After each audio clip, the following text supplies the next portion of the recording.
പാടില്ല. ഇസ്ലാമിലെ ആത്മീയ ചികിത്സകളെ മുഴുവൻ നിഷേധിക്കുകയും പരിഹസിച്ചു തള്ളുകയുമായിരുന്നു ഇതുവരെ കേരള വഹാബിസം.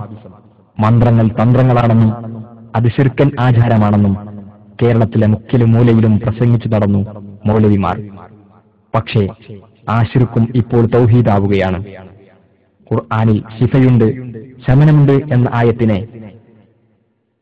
ഭൗതികമായും യുക്തി കൊണ്ടും വിശദീകരിക്കാനാണ് പണ്ട് അവർ ശ്രമിച്ചത്. മരിച്ചുപോയ മുജാഹിദ് നേതാവ് NP അബ്ദുൽ ഖാദിർ മൗലവി പറയുന്നത് ശ്രദ്ധിക്കുക. അതാണ് പ്രവാചകന്മാർ ഇവിടെ നൽകിയിട്ടുള്ളത്. وَنُنَزِّلُ مِنَ الْقُرْآنِ مَا هُوَ شِفَاءٌ وَرَحْمَةٌ لِّلْمُؤْمِنِينَ وَلَا يَزِيدُ الظَّالِمِينَ إِلَّا خَسَارًا. وَنُنَزِّلُ مِنَ الْقُرْآنِ ഖുർആൻ നാം അവതരിപ്പിക്കുന്നു, ഖുർആനിൽ നിന്ന് നാം അവതരിപ്പിക്കുന്നു മാ ഹുവ ശിഫാഉൻ വറഹ്മത്തുൻ, ഔഷധവും അനുഗ്രഹവുമായ വസ്തുക്കളെ, ലിൽ മുഅ്മിനീൻ വിശ്വാസികളായ ആളുകൾ. അതേസമയത്ത് വലാ യസീദു ളാലിമീന ഇല്ലാ ഹസാറ, ളാലിമുകൾക്ക് അത് നഷ്ടമല്ലാതെ വർദ്ധിപ്പിക്കുകയില്ല. അല്ലാഹു തആല പരിശുദ്ധ ഖുർആൻ അവതരിപ്പിച്ചു, അതിൽ ഔഷധമുണ്ട്. എന്തിനാണ് ഔഷധം?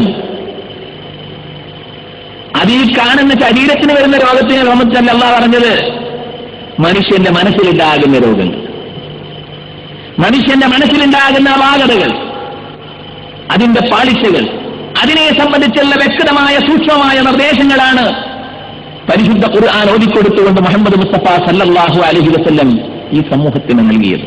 എന്നാൽ ഇന്ന് സക്കരിയ സ്വലാഹി പറയുന്നത് ഓരോ സൂറത്തുകളെയും ആയത്തുകളെയുമൊക്കെ എല്ലാ രോഗങ്ങൾക്കുമുള്ള ചികിത്സക്കായി നമുക്ക് ഉപയോഗപ്പെടുത്താം എന്നാണ്. ശൈത്താൻ മനുഷ്യനെ ഉപദ്രവിക്കും, അതിനുള്ള മരുന്ന് ഖുർആനാണ്. പിന്നെ ചില ആളുകൾ ചോദിക്കും, കുറെ ആയത്തുകൾ, ആദ്യം ഫാത്തിഹ സൂറത്ത്, പിന്നെ അൽ ബഖറയിൽ ഇന്നായത്ത്, പിന്നെ ആൽ ഇംറാൻ ഇന്നായത്ത്, ഇങ്ങനെയൊക്കെ പ്രത്യേകം ആയത്തുകൾ തെരഞ്ഞെടുത്ത് ഓടുന്നുണ്ടല്ലോ, അതിന് വല്ല തെളിവുണ്ടോ എന്ന് ചില ആളുകൾ ചോദിക്കാറുണ്ട്. യഥാർത്ഥത്തിൽ പൊതു തത്വമാണ് യഥാർത്ഥത്തിൽ ഇവിടെ നമ്മൾ മനസ്സിലാക്കേണ്ടത്. അതായത് ഇന്ന ആയത്ത് ഓതണമെന്ന് റസൂലുള്ളാഹി സ്വല്ലല്ലാഹു അലൈഹി വസല്ലം പറയേണ്ടതില്ല. മറിച്ച് ഖുർആൻ തന്നെ ശിഫയാണെന്ന് ഖുർആനിൽ പറഞ്ഞത്, വനുനസ്സിലു മിനൽ ഖുർആനി മാ ഹുവ ശിഫാഉൻ വറഹ്മത്തുൽ ലിൽ മുഅ്മിനീൻ. ഈ ഖുർആനെ നാം അവതരിപ്പിക്കുന്നു, അത് ശിഫയാണ്, ശമനമാണ്, മുഅ്മിനീങ്ങൾക്ക് റഹ്മത്തുമാണ്. ശിഫ എന്ന് പറഞ്ഞാൽ ശിർക്കിൽ നിന്നും സംശയത്തിൽ നിന്നുമൊക്കെയുള്ള ശമനത്തോടൊപ്പം തന്നെ മനുഷ്യന്റെ എല്ലാ അസുഖങ്ങൾക്കുമുള്ള ശമനമാണത് എന്ന് പണ്ഡിതന്മാർ അതിനെക്കുറിച്ച് പറഞ്ഞിട്ടുണ്ട്. ഉദാഹരണം, എൻ്റെ അടുത്ത് മതം മാറി വന്ന ചില ആളുകൾ വന്ന് പറഞ്ഞെന്ന് വെച്ചാൽ, ഒരു സുഹൃത്ത് പറഞ്ഞത് പുള്ളി നമസ്കരിക്കാൻ നിന്നാൽ യേശുവിൻ്റെ രൂപം മുന്നിൽ നിൽക്കുന്നതാണ്. യേശുവിൻ്റെ രൂപം മുന്നിൽ നിൽക്കും, എത്ര കാണിച്ചാലും അത് പോവില്ല.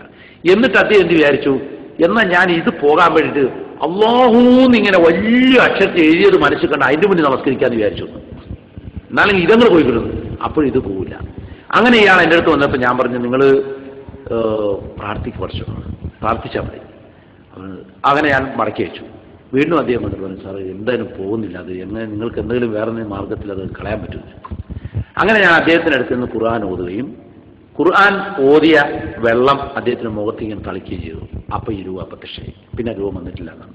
അപ്പം ഇങ്ങനെയുള്ള ചില അനുഭവങ്ങൾ ചിലപ്പോൾ ഉണ്ടാവും. ഇതെല്ലാം